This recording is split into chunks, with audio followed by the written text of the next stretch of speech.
In the future, the world is divided into two sides, the rich people on the offshore and the poor people on the inland. When the poor people turn 20, they have one chance to pass a selection program called the process. The chosen ones are the 3% and they never return.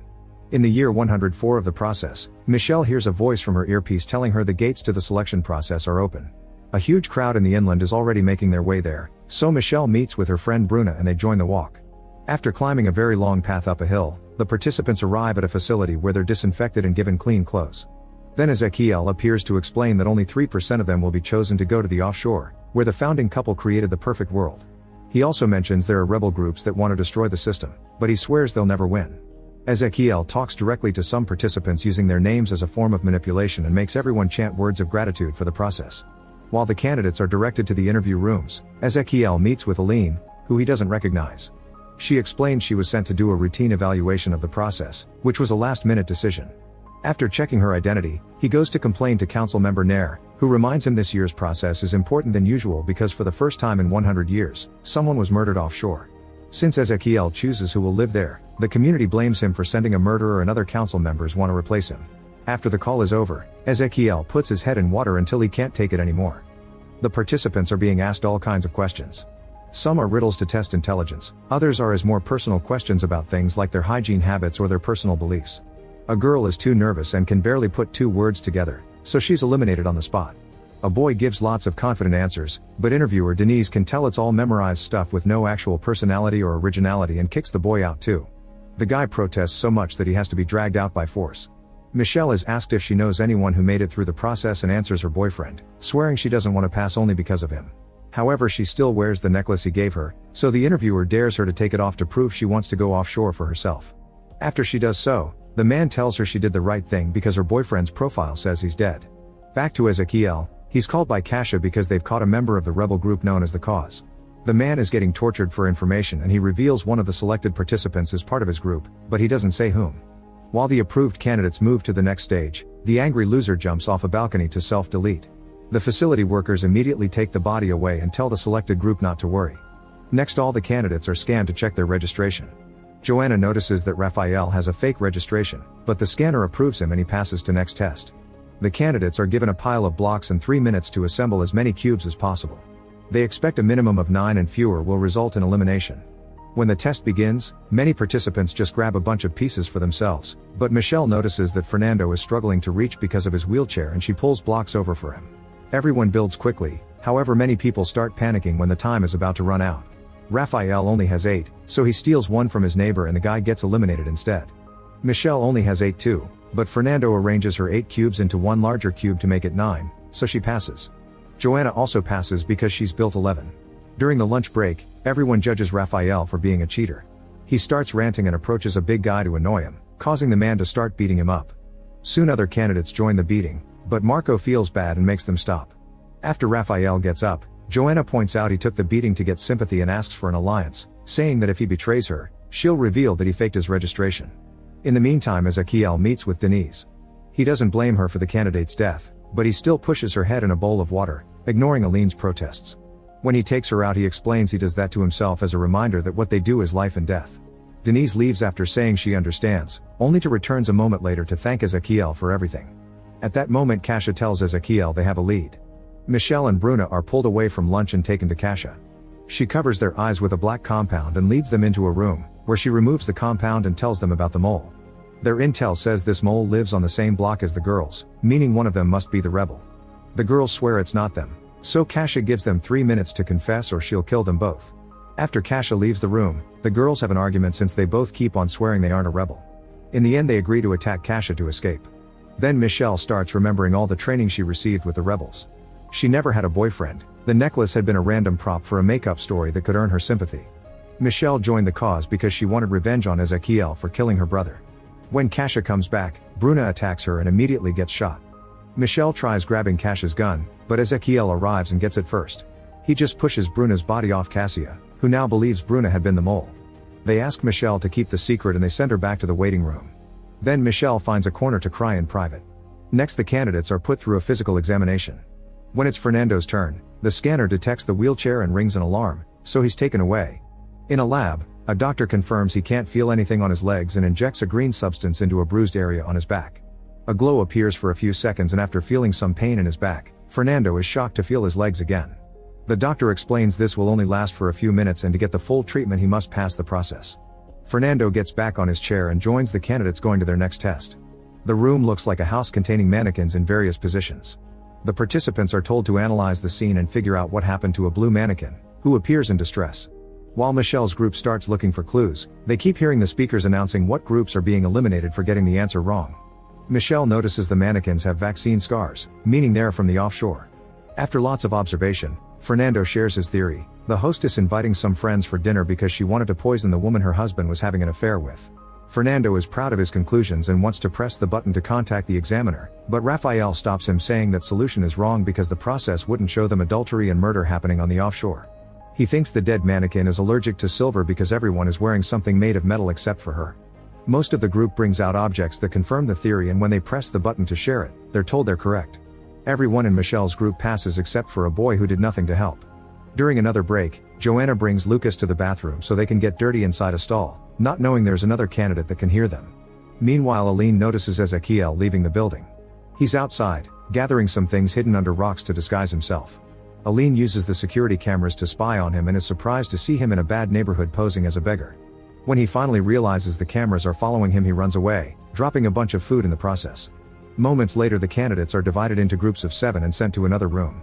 There's a bag with only 6 coins, and after 15 minutes, only those holding a coin will make it through. If after 15 minutes they haven't chosen who is out, the whole group will be eliminated. Raphael immediately grabs a coin and announces he's keeping it, so Marco grabs him with great strength and forces him to drop it under threat. They keep all the coins in the bag and start the discussion. However, the argument goes on for a while and they can't reach an agreement. With only 5 minutes left, they decide to draw names using Agata's scarf.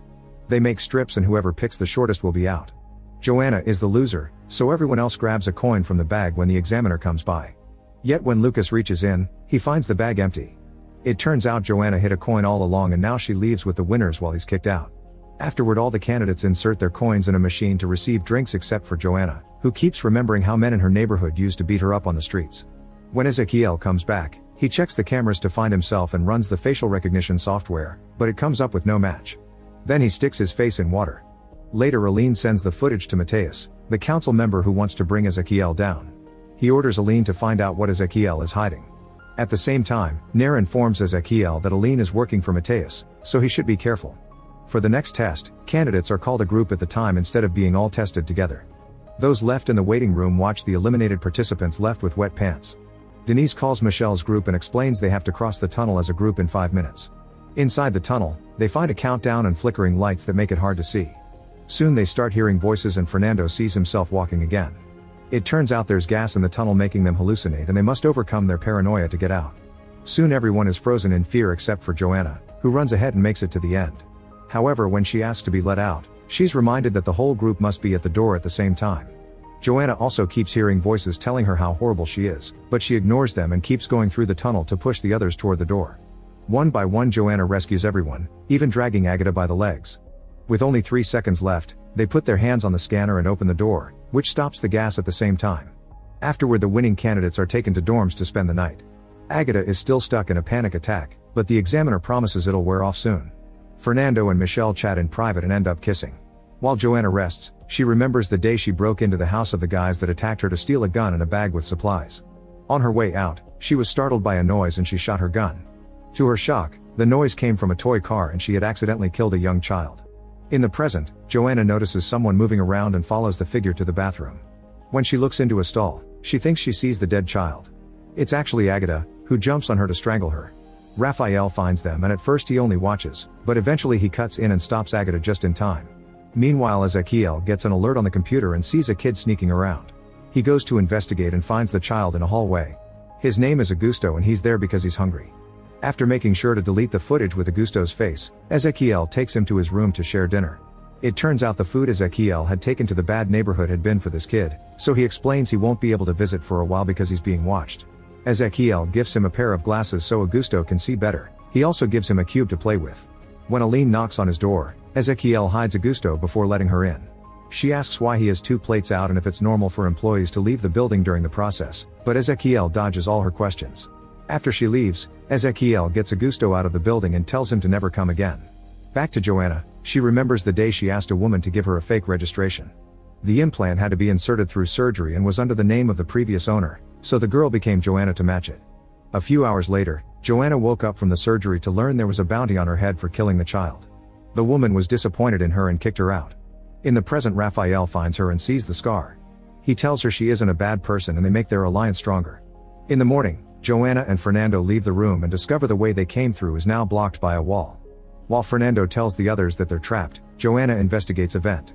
Marco tries opening a door and pulling some levers by their beds, but nothing happens.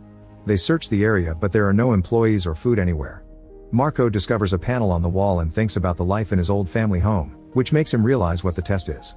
He calls the others over and shows them the lines of numbers on the panel. They need to memorize them and take them to the corresponding room, where they'll pull the levers by matching them to the codes. They must coordinate their movements and do it at the same time to make it work. By moving quickly, the teams pull the levers and successfully activate the vent, which drops some food and water for them. Unfortunately, the gate isn't open yet and the food is enough for only one person.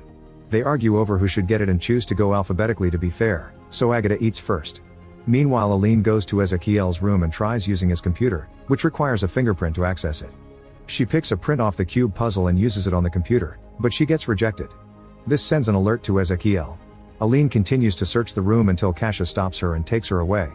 Ezekiel calls the council and accuses Mateus to send a spy in front of the others. In the meantime, Aline analyzes the print from the cube. Back to the candidates. Every time they solve a series of numbers, the vent gives them more food and the panel resets with another quiz. The team keeps working together without issues and eventually everyone eats something, so nobody is disqualified. Ezekiel refuses to let everyone pass and decides to make a few changes. The candidates keep on working but the next 10 times they solve the panel, no food is dropped and the group is getting exhausted. An argument ensues and they decide to go to bed for now, ignoring Marco's pleas to keep going. Agatha stays to keep staring at the panel, obsessing over the numbers. At that moment a bunch of food falls and the candidates run to get some as they push each other. Michelle raises her voice to stop them so they can divide the packets fairly. Marco realizes all this food means the test has changed and they need to find a way to get out. The strongest candidates break some beds and use the pieces to try to force the door open. After lots of effort, they manage to open it wide enough to put a metal bar to hold it. However, the bar is starting to bend and everyone worries about getting crushed, so Raphael crosses first. At the end of a corridor, he finds another door that is also locked, so he has to go back and drop the bad news. The working team has finished all their food because of the exhaustion, so Marco guides them to try to get food from the others. When a guy refuses, Marco gets so aggressive that he almost kills him, forcing him to hand over the food. Then Marco guides his group to steal the food from every room, sometimes making some candidates hide in tight spaces to keep order. A flashback shows he comes from a family who always won the process and moved to the offshore after letting a child behind to carry on the legacy. Marco also left a pregnant woman before joining and thinks he's some kind of elite. Fernando sees all this from afar and moves ahead to warn the other rooms. Joanna keeps searching the area and finds Agatha unconscious on the floor, so she takes her shoes. Putting them on her hands, Joanna begins to climb through the vent, only to find Ezekiel waiting at the end. While Michelle, Fernando, and a few others build a barricade, Ezekiel tells Joanna that they did pass the first half of the test, but the point is to teach them the world isn't fair so they'll show their true colors. The gang continues to go after the food and Marco hits a woman with a metal bar, which makes even his own group uncomfortable. Raphael realizes the girl is dead and calls Marco out, but when he tries to punch him the gang stops him.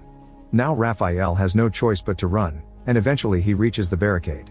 At first the others don't want to let him in, but after he whispers something in Michelle's ears, she lets him pass. Meanwhile, Ezekiel tells Joanna that the candidates started this and they must end it. He also offers some food, but if she eats it she'll be eliminated.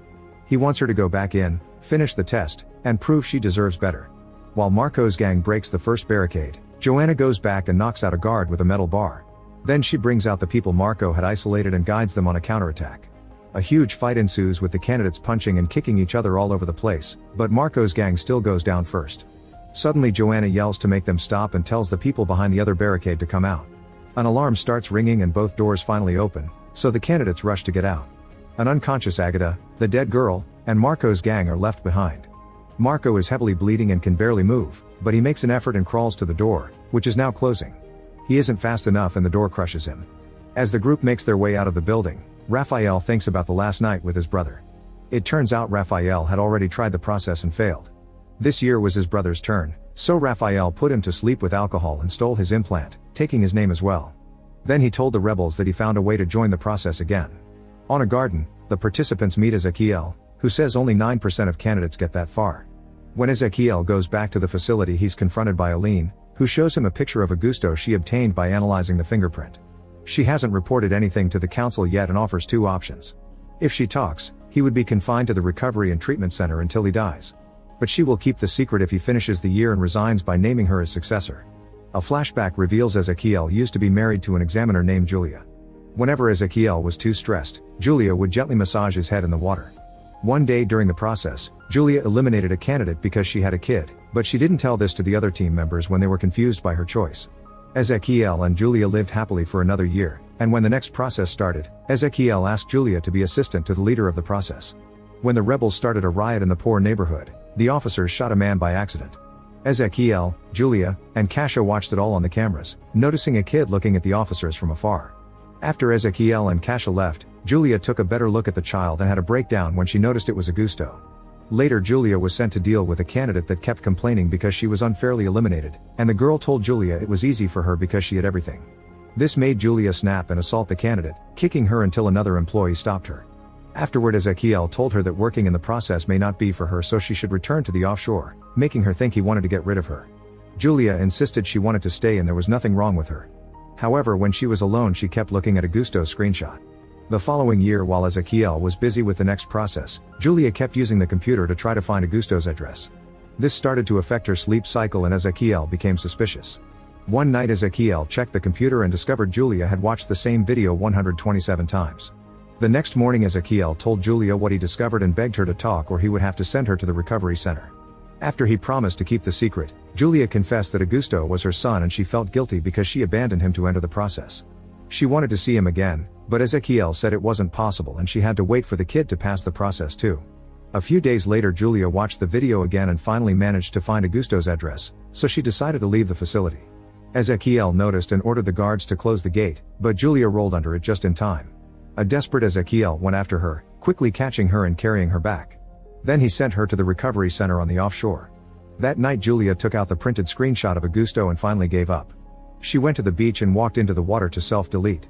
The next day, Nair informed Ezequiel of Julia's death, saying it was the first self-deletion in offshore history. This caused Ezequiel to start putting his head in water. Later, while looking through Julia's stuff, Ezequiel found Augusto's picture, so he dressed as a beggar and went to find him. In an old building, he lured Augusto out with food and showed him Julia's ring, saying it had all his mother's memories. He could only have it when he got to the offshore. In the present, Ezequiel learns from Nair that Aline filed her report with only praise for him. Meanwhile, Michel talks to Raphael in private because he knows she's with the rebels. That's what he whispered to her. He explains he's with the cause too and saw a picture of her at headquarters. They agree to keep each other's secret. Then the candidates are given individual rooms, where they find images of themselves with their families. When the images on the screen disappear, the families show up to visit the participants. Fernando's father confesses that the families are brought under a bribe. They'll get paid if they convince the candidates to leave. Fernando is considering giving up after seeing so much violence and death, but his father wants him to stay. An argument ensues and in the end the father tells Fernando that if he gives up, he won't have a home to return to because he won't take care of him anymore. Fernando has no choice but choosing to stay. Joanna is an orphan, yet she gets a visitor that knocks her out from behind. When she wakes up, she learns the man came to find her to get the bounty on her head, but now he's pretending to be her dad to get the money. If she doesn't cooperate, he'll kill her for the bounty. Joanna says she'll play along, but when the man unties her, she punches him and tries to leave. However, the door is locked and the guy catches up to her, bringing her down to start strangling her. When Joanna tells him to do it because she wants to go to the offshore, the man lets go and explains he was sent by Ezequiel to test her. They had to make sure she didn't join the process only to escape from the bounty hunters, and she's passed the test. Michelle has no family either, so an examiner explains that she has 30 minutes to choose between the money or the process. While thinking about her brother and Bruna, Michelle pours herself a glass of water and accidentally breaks the box with the money. When the examiner returns, he explains the coins aren't real, and Michelle informs him she's chosen to stay. Raphael and his mother have a huge argument because she wants him to take the money to help the family, especially after what he did to his brother, but he refuses. In the end, his mother slaps him and leaves. On her way out, she yells that Raphael betrayed his own family. He watches her go and notices a few candidates did choose the money. In the meantime, Ezequiel brings the cube to Augusto and says goodbye. He won't come back ever again, so from now on Augusto has to take care of himself. When he returns to the facility, he tells Kasia that Aline is blackmailing him, but doesn't share the details. After the test is over, the remaining candidates are told they'll be summoned individually from now on. While waiting, Fernando visits Michelle and they end up getting dirty. When the interviews begin, Joanna is first on the list, however her quitting test was the replacement for her family test, so she's already passed. Michelle is next. She's given a special outfit and told she has to convince a couple to sign their child up for the process when the time comes. However, when she enters the room, Michelle finds Bruna's parents and Cassie tells her through the earpiece that she must tell them about Bruna's death. After some hesitation, Michelle tells the parents that Bruna died in an accident, causing them to cry.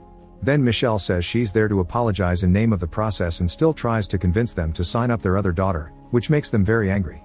When they try to leave, Michelle confesses her brother died in the process. She cries as she describes how he died in the process, and for many years, she hated the system. But when she joined the process, she realized she was doing this so his death wouldn't be in vain. She thinks Bruna's sister could do the same, and the parents agree to sign her up. Michelle passes her test, and when Kasia asks about the story, she pretends she made it up. Meanwhile, Fernando is challenged to come up with a new test for the process in 30 minutes. When the time runs out, he shares his idea. Candidates need better motivation, so they should be tested without knowing they are. An examiner would come up with a lie to make them choose between the process and something important, like a parent dying. This idea allows Fernando to pass.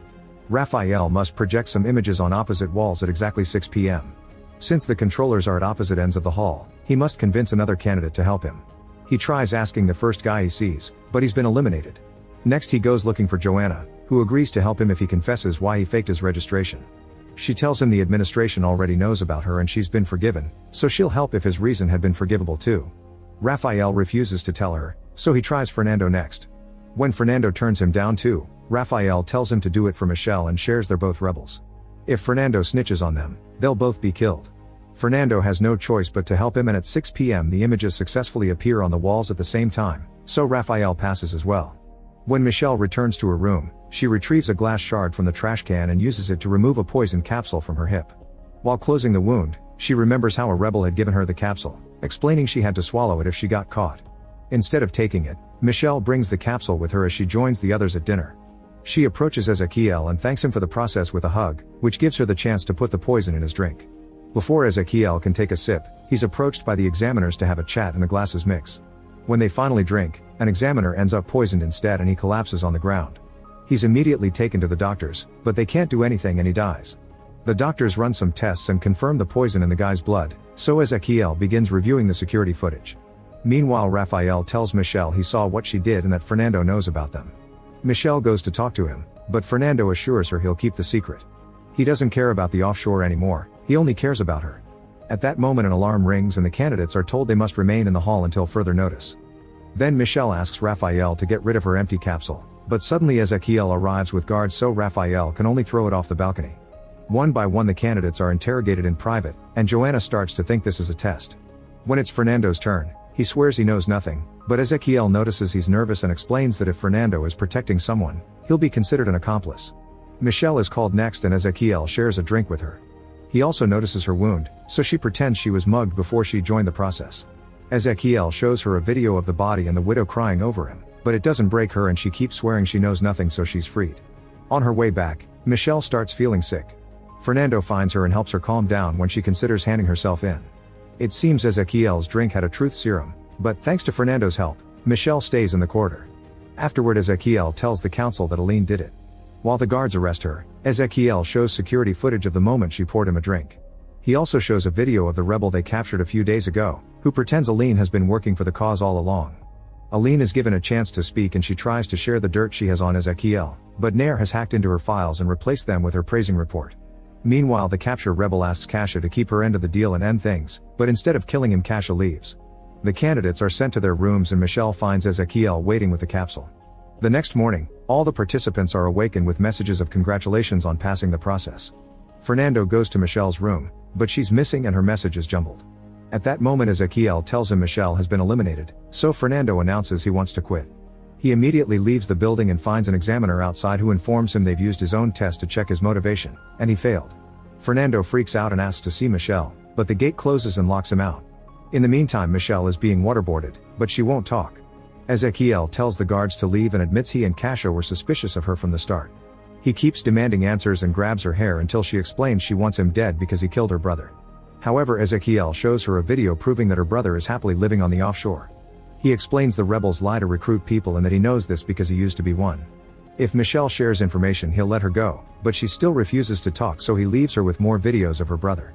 Afterward, Ezekiel chats with Nair, who now knows about Augusto from Aline's files, and announces she won't support Ezekiel anymore. The winners are sent to the garden to go through purification. However, Kasia takes Joanna to an office. At the garden, Ezekiel announces that the candidates must get a vaccination that will sterilize them. There are no children on the offshore because heredity was the biggest injustice that sustained the old world. There's only one true path to a superior society, and that's merit, which is evaluated by the process. The winners are given a few minutes to think about it because they can still choose to leave. Raphael watches how most candidates go through purification, and after lots of hesitation, he agrees to take the vaccine as well. Ezekiel visits Michelle again after she spent hours watching videos of her brother. He tells her she should get revenge for the actual dead people like Bruna and the poisoned examiner, who were killed by rebel plans. Michelle finally gives in and tells Ezekiel where she was supposed to meet her rebel handler if she got eliminated. Soon a bunch of guards show up at Michelle's neighborhood and arrest her handler. Pleased by these results, Ezekiel gives Michelle the vaccine and welcomes her to the offshore, explaining only a person that has been on both sides can be certain of their convictions. She'll have to spend some time in the recovery center first, but her brother can visit her there. Ezekiel asks if there are other rebel spies, but Michelle says there aren't. Afterward, Ezekiel meets with Joanna because he has a final test for her, saying she has potential to be more than an ordinary citizen. He shows her a live feed of the man that attacked her before she entered the process and gives her the chance to kill him by just pressing a button. Joanna almost does it but stops herself at the last second, saying she isn't a killer. When Ezekiel calls her a weakling, Joanna laughs and says he's the weak one because he lost all his humanity. Then Joanna leaves the building and finds Fernando. She tells him Michelle won't come, so he agrees to leave with her. They go back to their old neighborhood and Fernando sees his dad, but leaves without talking to him. At the facility, Ezekiel keeps thinking about all the deaths and throws a bottle at the water bowl before letting the wine fall on his head. Michelle joins the other winners and soon they arrive at the offshore.